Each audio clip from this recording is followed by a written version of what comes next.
so I'm gonna go ahead and try and see if I have everything, and then I'm gonna try and get this pillar done, because this is the worst pillar. It was like kind of crooked up. I put the clamp on there, and then so now it's pretty flush. So now I'm gonna get the grinder, and we're going to pretty much bevel this out, and like we'll leave like a 1/4 inch from the edge, just so that way you don't need to do too much shaping there, because that's where you'll notice it the most. So we need that to match up. But so yeah, we're going to bevel this down, and then we'll lay down some fiberglass over that, and then we'll just have to do some, you know, sanding and shaping and all that good stuff. So let's go ahead and get this beveled, just in case I can get better views. But yeah, so this is what we're looking at right now. So this is clamped down, so that way everything lines up. I can see it's a little off right there, but we'll figure that out when we get there. So let's grab the grinder and get this thing beveled. All right, so I beveled it out to this edge, and so yeah, this looks like I'll be able to line this stuff up pretty good. And then I got it beveled out to that edge. I went a little bit deeper on the side, so that way we can really get it in there. And then that's all out. So now we'll just lay down some fiberglass, guys. I'll probably clean this up with some mineral spirits and a rag, and then so that way the surface is clean. I used I don't even know what grit that is, but we used the flat disc, so it's pretty much already sanded. I'll probably hit it with some sandpaper anyhow, just because make sure it's rough. So, but yeah, let's get everything I just done or said done. So let's do that.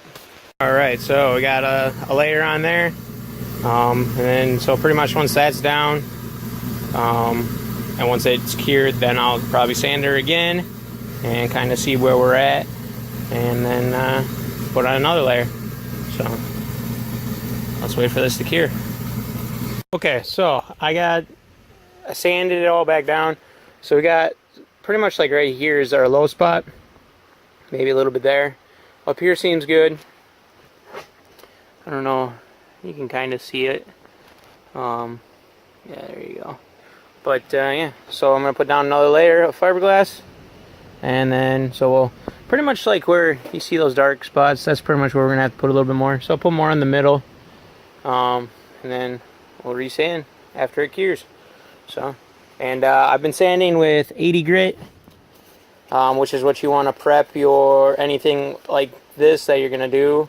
You want to prep it with 80, and then I've been using mineral spirits, and then you clean it with mineral spirits, and then you're good to go for laying down. So you just want to make sure the surface is clean, and that you got it roughed up so that way it has shit to adhere to. In case you haven't watched any of my other fiberglass videos, you want to rub resin onto here first, and then before you mix up your stuff, you should cut out what you're going to need out of this. So cut up what you're going to need.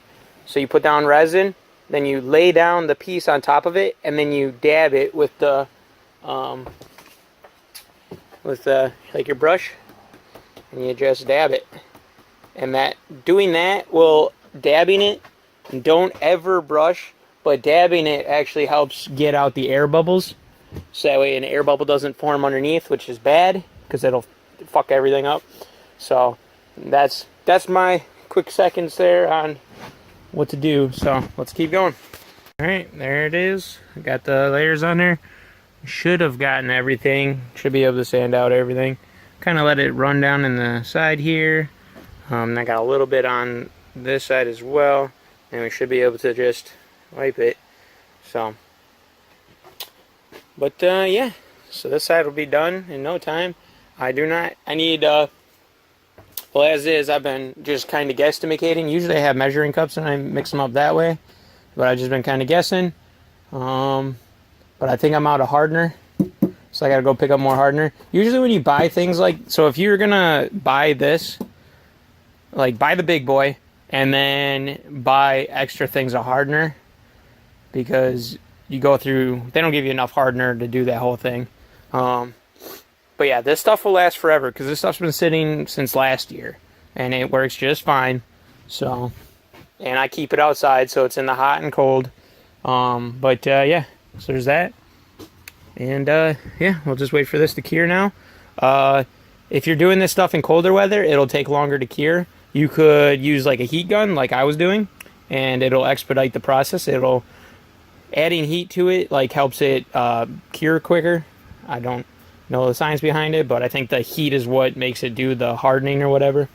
Yeah, because actually if you mix up a lot of this stuff, it'll actually get hot. That's just the chemical reaction it's doing.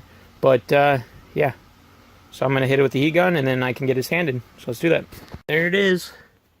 Looks pretty good. I'm gonna slap some paint on there so that way we can see if there's anything crazy. Yeah, so let's put some paint on. Alright, well there it is. You can see a lot of little pinholes, but that's nothing the little Bondo can't fix. So other than that, it looks pretty good. You can't even tell that I molded it in. I don't see anything that really is like super prominent. I mean, I'm sure, I mean, it looks pretty good. I don't really see nothing. So that's that one. And then next thing's next, we gotta do the other side. Fortunately, I don't have the stuff to do it, so we won't be doing it today. But this is what it looked like before, and that's after, so. Alright guys, you know the drill. Like, comment, and subscribe. Share a video if you like it. Yeah, you know the drill guys. Like I said, like, comment, subscribe. See you in the next one.